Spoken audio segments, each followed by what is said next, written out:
estado-chave para as exportações de commodities brasileiras, mas que ainda sofre com gargalos logísticos.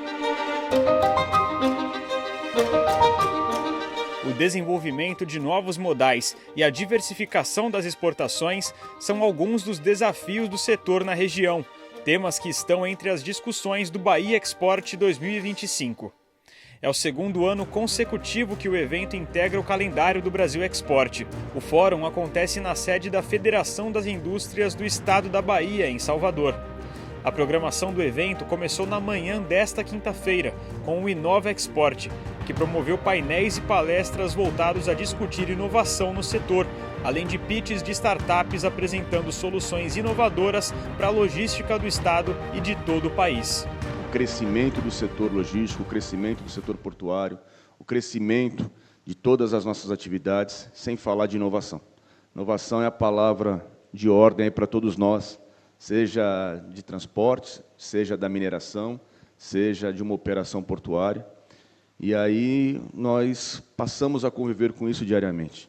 A inteligência artificial bate a todo momento na nossa porta. Nós precisamos cada vez mais entender o que está acontecendo, na velocidade que está acontecendo. Quando eu mexo no porto, eu vou ter que mexer no porto, mas eu tenho que resolver a questão lá na ponta, no pasto, onde está o gado que vai ser abatido no frigorífico, que vai se transformar em carne, que vai voltar para o porto. Quando eu falo de uma mineradora, quando eu falo de uma siderúrgica, eu trabalho com todas as etapas. Todos eles têm uma finalidade só. Como é que eu trabalho exatamente esse caminhar meu para solucionar um problema do clima que vai salvar do ponto de vista econômico e que vai trazer uma redenção social. À tarde, a programação dos painéis do Bahia Export teve início com um debate sobre a cultura exportadora do estado e as ações para promover a produção local no mercado internacional. Nós precisamos nos preparar para cada vez mais estarmos preparados para escoar de uma forma mais rápida. Os produtos são produzidos aqui, né? Nós precisamos realmente efetivar a ferrovia leste-oeste, que tem caminhado, que está caminhando a proposição dela, o fechamento, que ela esteja preparada, está mais perto do que já esteve. É importante a gente ter uma preparação, né? Isso é básico, inclusive para se vender, né? A gente tem que estar preparado conhecendo o produto e, antes de mais nada, conhecendo o mercado. Quando você fala de exportação, essa preparação vai além, né? A gente precisa estar, principalmente com a situação regulatória, né, dos produtos, a legalização deles, isso requer tempo.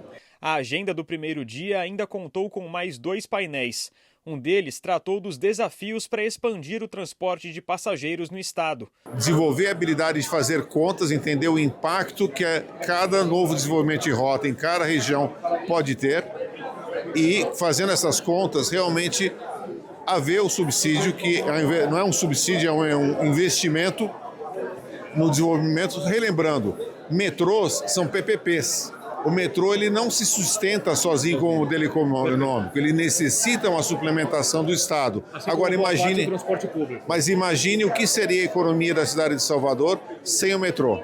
A mesa de debates que fechou a programação desta quinta-feira traçou um panorama e as perspectivas da infraestrutura portuária da Bahia. O principal desafio para 2025 é justamente a gente buscar atualização tecnológica de processos de operação e de ferramentas tecnológicas que nos permitam, se não nos equipararmos, pelo menos chegarmos perto dos avanços tecnológicos que hoje existem nos portos com os quais a Codeva negocia, né?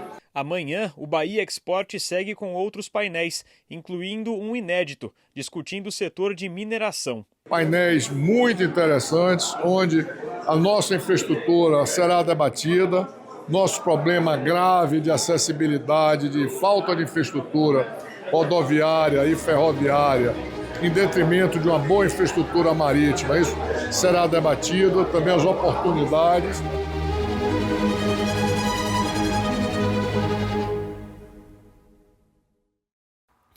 Olá, começou nesta quinta-feira o Bahia Export. Durante 2 dias, autoridades dos setores público e privado vão discutir as medidas e avanços de um dos mais importantes estados da economia brasileira. Nesta sexta-feira, a partir das 8h30 da manhã, começa a discussão sobre os investimentos em infraestrutura. E ainda teremos apresentações do secretário especial do Programa de Parcerias e Investimentos da Casa Civil, Marcos Cavalcante, do ministro do Supremo Tribunal Federal, Flávio Dino, e do ministro-chefe da Casa Civil, Rui Costa. Você acompanha toda a programação ao vivo aqui na TVB News. Agora a gente vai falar sobre o Tecon Santos 10. O ex-ministro do Supremo Tribunal Federal, Carlos Aires Brito, definiu como injustificável o modelo proposto pela ANTAQ, a Agência Nacional de Transportes Aquaviários, que restringe a participação de terminais que já atuam no Porto de Santos no leilão. O parecer jurídico foi encaminhado ao Tribunal de Contas da União, que avalia o modelo.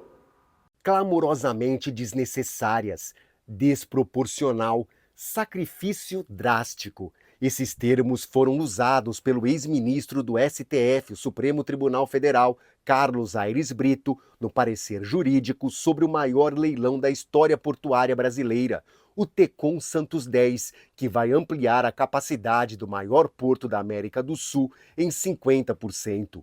O documento assinado por Aires Brito, que foi obtido pela Rede BNews, foi anexado ao processo analisado pelo TCU, o Tribunal de Contas da União, e analisa as regras definidas pela ANTAQ, a Agência Nacional de Transportes Aquaviários, para o certame, especialmente a restrição das empresas de navegação que já operam no Porto de Santos de participar do leilão. Elas poderiam entrar apenas numa segunda fase que só vai acontecer se nenhuma proposta na etapa anterior for validada, e assim mesmo as empresas serão obrigadas a abrir mão dos ativos que já têm até a assinatura do contrato. O ex-ministro do STF classifica a medida como desproporcional porque deixa de fora companhias com capacidade econômica e destreza operacional comprovadas pela própria agência reguladora. Aires Brito também questiona o fato da decisão pela restrição aos terminais e o leilão faseado ter sido tomada após o prazo de audiências públicas. Outro questionamento é a ausência de manifestação do CAD, o Conselho Administrativo de Defesa Econômica.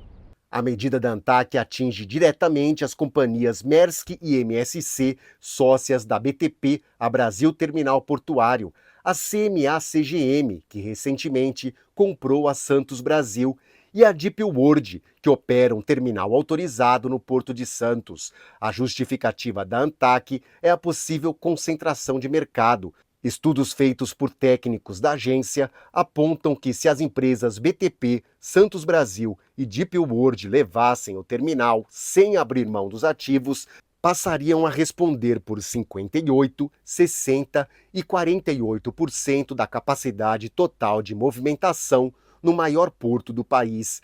Durante a audiência da Comissão de Assuntos Econômicos da Câmara nesta quarta-feira, a ANTAQ e o Ministério de Portos e Aeroportos justificaram mais uma vez a decisão. Foi identificado o risco de concentração, o risco de diminuição da concorrência no Porto de Santos, caso os players lá incumbentes pudessem participar.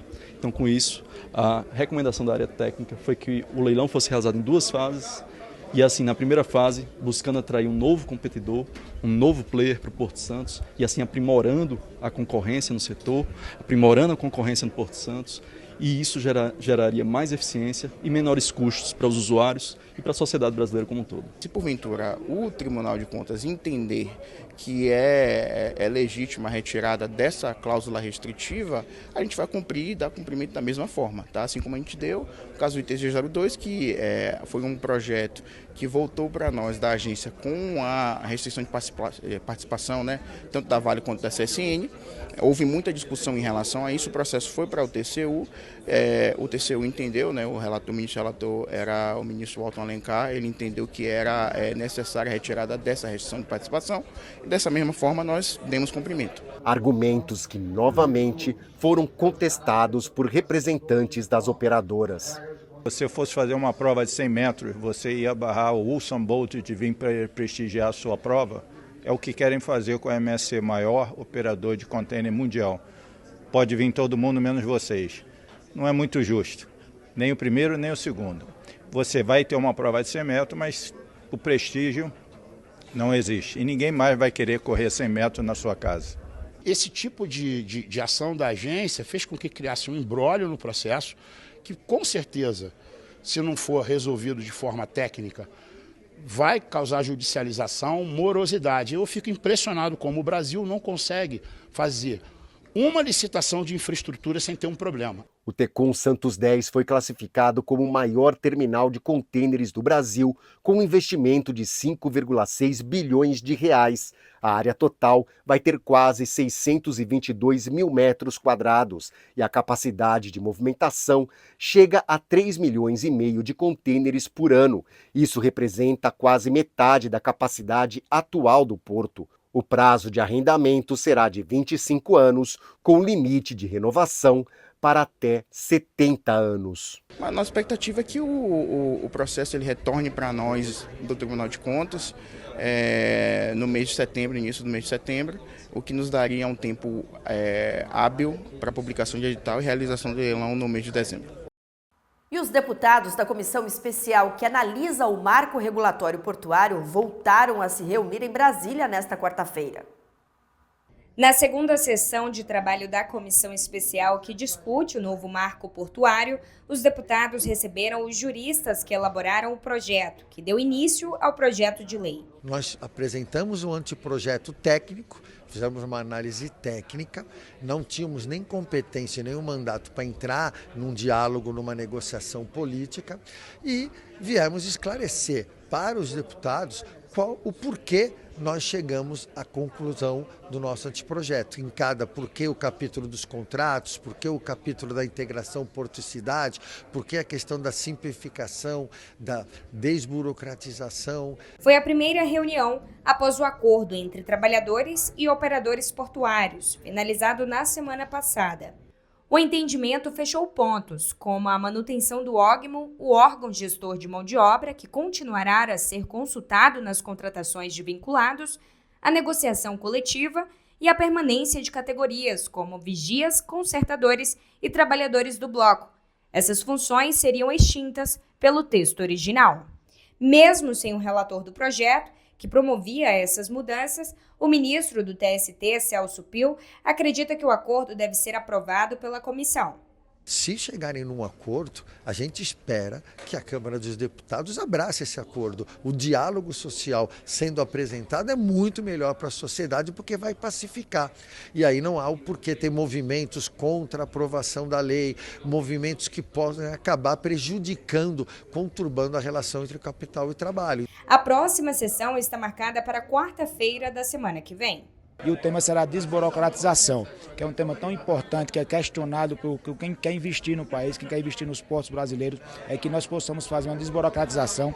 É um dos capítulos compostos que compõem o projeto 733 de 2025 e vamos tratar exclusivamente desse tema na próxima quarta-feira, a desburocratização do setor para trazer mais investimentos e que esse setor possa evoluir cada vez mais.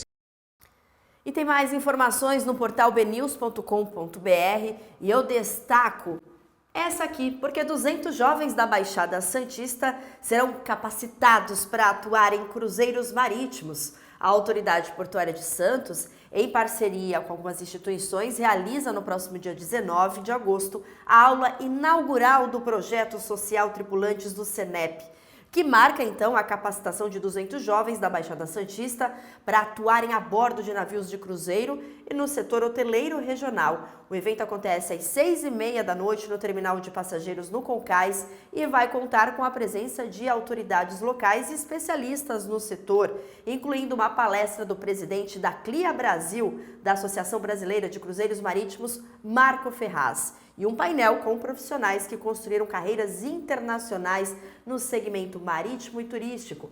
Então fica aí essa boa notícia para o mercado de trabalho e jovens que podem trabalhar aí como tripulantes a bordo dos navios de cruzeiro. E o consórcio Rota Agro Brasil da Azevedo e Travassos venceu a concessão rodoviária da Rota Agro. A oferta foi 19,7% de desconto sobre a tarifa básica do pedágio. A licitação aconteceu nesta quinta-feira na Bolsa de Valores de São Paulo. O grupo tem como sócios o Camassari, Fundo de Investimento e Participações, a Azevedo e Travassos Infraestrutura, a Sobrado Construção e a HE Construção e Comércio. O consórcio vai fazer investimentos de 4,4 bilhões de reais no corredor de 490 quilômetros entre Rondonópolis, no Mato Grosso, e Rio Verde, em Goiás. O contrato é de 30 anos. Vamos agora a outras notícias. A GWM Great Wall Motor inaugura nesta sexta-feira a primeira fábrica em Iracemápolis, interior de São Paulo. Vai ser a primeira montadora chinesa a começar a produção no Brasil. A fábrica vai funcionar onde até 2021 eram produzidos automóveis da Mercedes-Benz. Os primeiros protótipos já estão prontos e serão apresentados durante a cerimônia de inauguração, que terá a presença do presidente Lula. Cerca de 10% dos quase 700 empregados contratados já trabalharam no local quando a fábrica pertencia à Mercedes. A GWM vai começar com o uso de peças vindas da China, mas a ideia é acelerar a produção dessas peças por aqui. A temporada de cruzeiros do Porto de Santos vai ter o menor número de escalas dos últimos 3 anos. De acordo com a Concais, que administra o terminal de passageiros, serão 134 escalas e 14 navios, sendo 6 regulares com embarque e desembarque e 8 em trânsito sem movimentação de passageiros. A temporada está prevista para começar no dia 26 de outubro e segue até 19 de abril do ano que vem. Na última temporada, o terminal recebeu 152 escalas e 13 navios. A redução é de 12%. As exportações de carne bovina somaram quase 314 mil toneladas em julho, um recorde para o setor, um mês antes das tarifas de 50% para os Estados Unidos entrarem em vigor. Os dados foram revelados pelo Ministério do Desenvolvimento, Indústria, Comércio e Serviços. A alta chegou a 15% em relação ao mês anterior. A China manteve a liderança com 51% do total. Os Estados Unidos ficaram na segunda posição com 18%. A Arábia Saudita anunciou que vai retirar as restrições temporárias impostas à importação de carne de aves do Rio Grande do Sul após o fim do foco de influenza. A confirmação foi dada pelo MAPA, o Ministério da Agricultura e Pecuária, ao governo do estado. A Arábia Saudita foi responsável por 21% das exportações de carne de frango do Rio Grande do Sul no ano passado e ficou atrás apenas dos Emirados Árabes Unidos. O Chile também anunciou essa semana a reabertura do mercado. A Petrobras e o IBAMA firmaram um acordo para realizar a avaliação pré-operacional da margem equatorial. Vai ser uma simulação de vazamento e atendimento à fauna. Essa pode ser a etapa definitiva para a autoridade ambiental autorizar o poço que a petrolífera quer perfurar na Foz do Amazonas. O IBAMA sugeriu que o teste ocorresse no dia 24, mas áreas técnicas do órgão e da Petrobras consideram que há detalhes ainda a serem definidos.